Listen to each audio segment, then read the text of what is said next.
அங்க எழுதி கொடுத்து டைலாக் பேசுவோம், ஆக்ரோஷமா பேச தெரியும், கிண்டலா பேச தெரியும், நக்கலா பேச தெரியும். ஒரு 2 நாள் ஜெயிலுக்கு போய் சொல்லுங்க, பேரை கேட்டாலே சும்மா பார்லிமெண்ட் அதிர்த்தானே செய்யும். நாங்க சினிமால இன்னும் கொஞ்சம் ஜெயிக்கலாம், இன்னும் கொஞ்சம் தோக்கலாம். ஆனா அண்ணன் வைகோவாக ஆக முடியாது. அண்ணா அவர்கள் சொன்னார்கள், திராவிட கழகமும் திராவிட முன்னேற்ற கழகம் இரட்டை குழல் துப்பாக்கிகளாக இருக்க வேண்டும் என்று.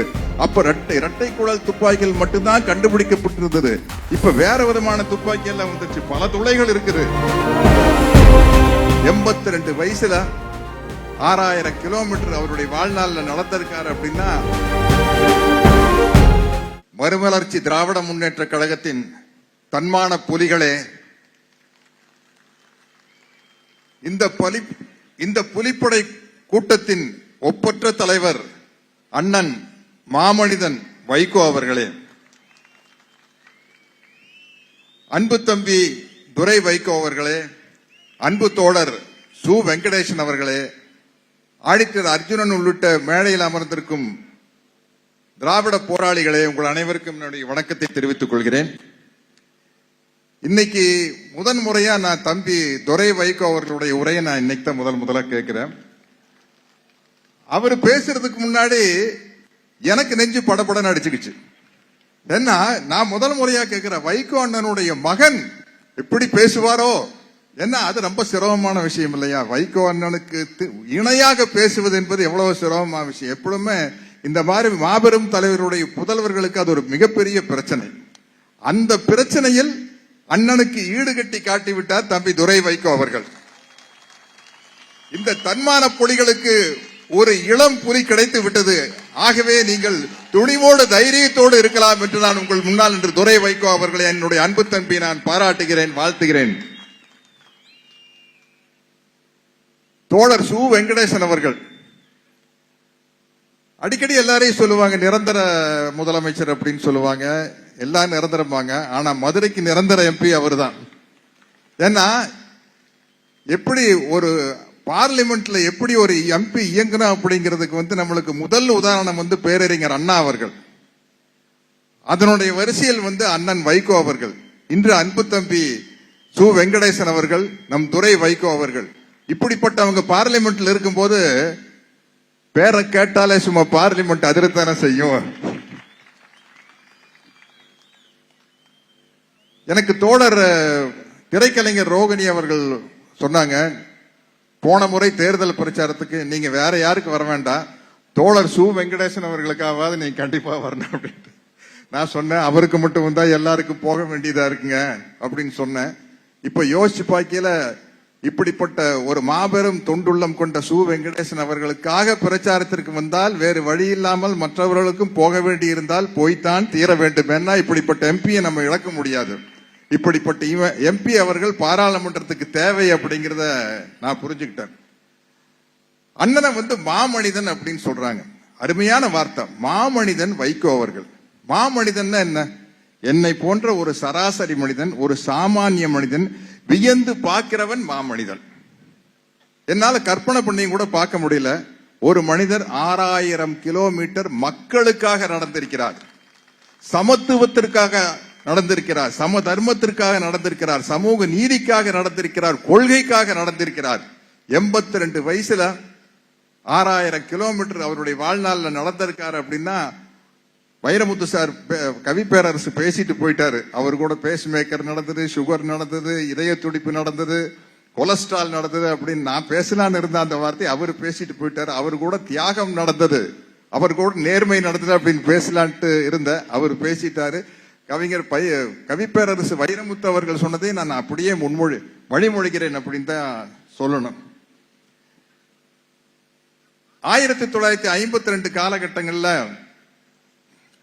நான் இப்ப அரசியல் கட்சி மேடைகளுக்கு போயிருக்கிறேன். நான் விடுதலை சிறுத்தைகள் கட்சி மேடைக்கு போவேன், கம்யூனிஸ்ட் கட்சி மேடைகளுக்கு போயிருக்கேன், திராவிட முன்னேற்ற கழக கட்சி மேடைகளுக்கு போயிருக்கேன். முதன்முறையாக ஒரு அரசியல் கட்சி மேடைக்கு நான் போனது மறுமலர்ச்சி திராவிட முன்னேற்ற கழகத்தினுடைய அரசியல் கட்சி மேடைக்கு தான்.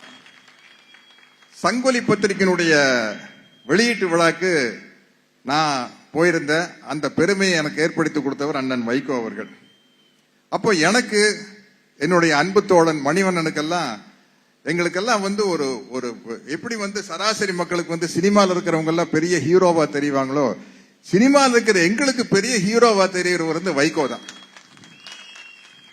ஏன்னா எங்களுக்கு தெரியும், நாங்க உதார விடுறது, ஸ்கிரீன்ல உதார விடுறதெல்லாம் எங்களுக்கு தெரியும் இல்ல. நாங்க எழுதி கொடுத்து டைலாக் பேசுவோம், ஆக்ரோஷமா பேச தெரியும், கிண்டலா பேச தெரியும், நக்கலா பேச தெரியும்.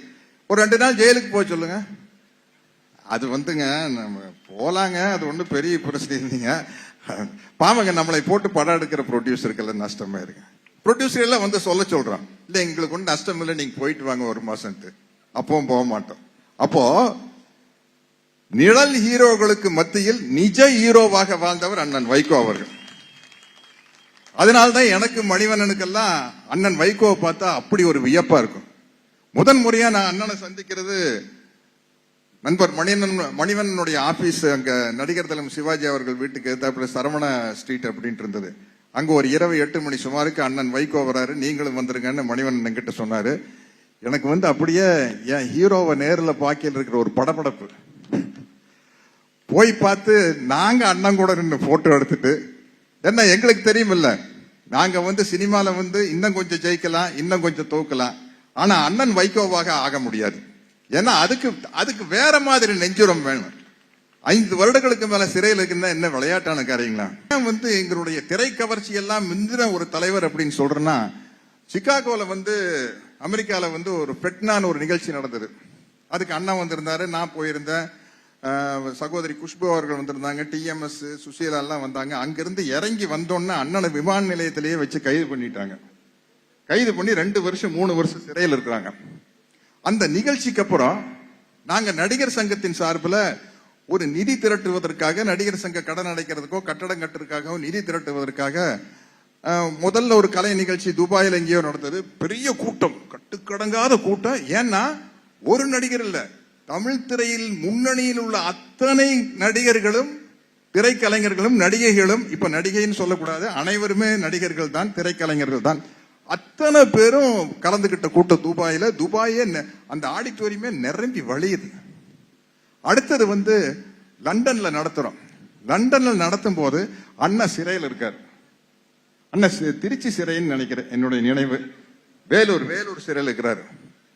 அப்ப என்னன்னா, அங்க லண்டன்ல வந்து புலிகள் அமைப்பு தமிழர்களுக்கு ஒரு செய்தி அனுப்பிச்சிருது, சிறையில் அண்ணன் வைகோவை எந்த நடிகனும் சென்று சந்திக்கவில்லை, நான் உட்பட.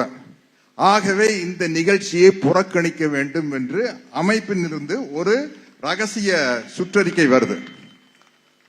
அப்ப எல்லா நடிகர்களும் ஒரு கெத்தா இருந்த, இத்தனை நடிகர்கள் வர்றோம், இத்தனை முன்னணி நடிகைகள் வர்றோம், கூட்டம் லண்டன்ல கட்டு கடங்காம இருக்கும் அப்படின்னு நினைச்சிட்டு போனா, ஒரு 50,000 பேர் உட்கார வேண்டிய ஆடிட்டோரியம் நினைக்கிற ஒரு 1000 பேர் உட்கார்ந்து.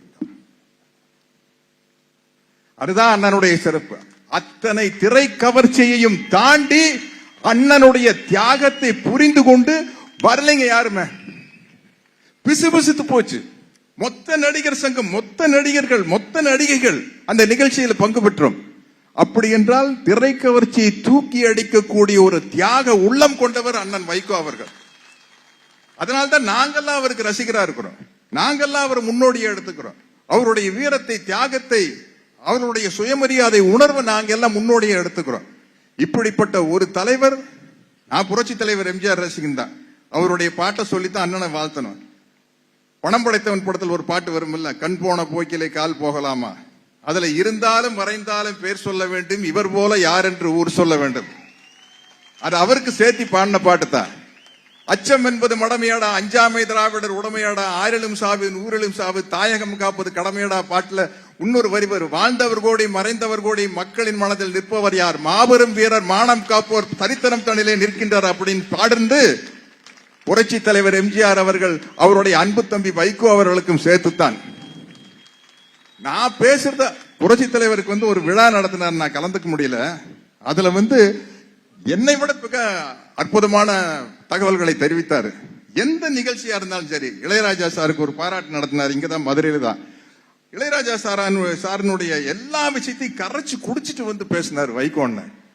அது வந்து ஒரு வியப்பா இருக்கும். நாங்கெல்லாம் ஒரு மேலோட்டமா பேசிட்டு போயிடுவோம். அதனால்தான் இன்னைக்கு பாத்தீங்கன்னா இன்று தமிழ்நாட்டின் மாண்புமிகு முதலமைச்சர் தளபதி ஸ்டாலின் அவர்கள் அண்ணனுடைய நடைபயணத்தை துவங்கி வச்சிருக்காரு. எனக்கு என்ன மகிழ்ச்சினா, இந்த அண்ணனும் அந்த தம்பியும், அண்ணா அவர்கள் சொன்னார்கள் திராவிட கழகமும் திராவிட முன்னேற்ற கழகம் இரட்டை குழல் துப்பாக்கிகளாக இருக்க வேண்டும் என்று. அப்ப இரட்டை குழல் துப்பாக்கிகள் மட்டும்தான் கண்டுபிடிக்கப்பட்டிருந்தது. இப்ப வேற விதமான துப்பாக்கி எல்லாம் வந்துருச்சு. பல துளைகள் இருக்குது. அந்த துளைகளில் அனைத்து துறைகளும் ஒன்று சேர வேண்டும். திராவிட முன்னேற்ற கழகம் சேர்ந்து கொண்டிருக்கிறது. மலர்மலர்ச்சி திராவிட முன்னேற்ற கழகம், கம்யூனிஸ்ட் கட்சியும், விடுதலை சிறுத்தைகள் கட்சியும், சமூக நீதிக்காக போராடும் அத்தனை கட்சிகளும் அப்படி ஒரு மிஷின் கண்ணா மாறி இந்த தமிழ்நாட்டை இன்னும் மிகப்பெரிய உயரத்திற்கு கொண்டு செல்ல வேண்டும். என்ன, இன்னைக்கு சமத்துவம் தான் நாட்டில் அல்ல, உலகத்திலேயே மிகப்பெரிய பிரச்சனை சமத்துவமின்மை தான். சமத்துவமின்மை இல்லாம இருக்கிறனால்தான் தேவையில்லாத கொலைகள், தேவையில்லாத உயிரிழப்புகள். இப்போ இந்தியாவுக்கு மட்டுமல்ல, நமக்கு ஒரு பெரிய பொறுப்பு இருக்குது. உலகத்துக்கே முன்னோடியாக இருக்க வேண்டிய பொறுப்பு தமிழ்நாட்டுக்கும் தமிழர்களுக்கும் இருக்கிறது. அந்த பொறுப்பை நிறைவேற்றுவதற்கு இந்த சமூக நீதி ஆட்சி தொடர்ந்தால் தான் முடியும் என்பதை தயவு செய்து மனதில் வைத்துக் கொள்ளுங்கள்.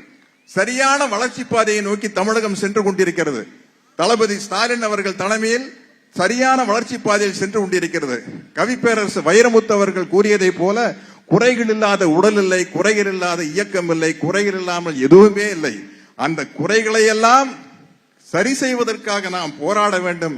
அதே சமயத்தில் நமக்கு இருக்கும் ஒரு சரியான ஊன்றுகோலை தவற விட்டு விடக் கூடாது என்று கூறி விடைபெறுகிறேன். நன்றி, வணக்கம்.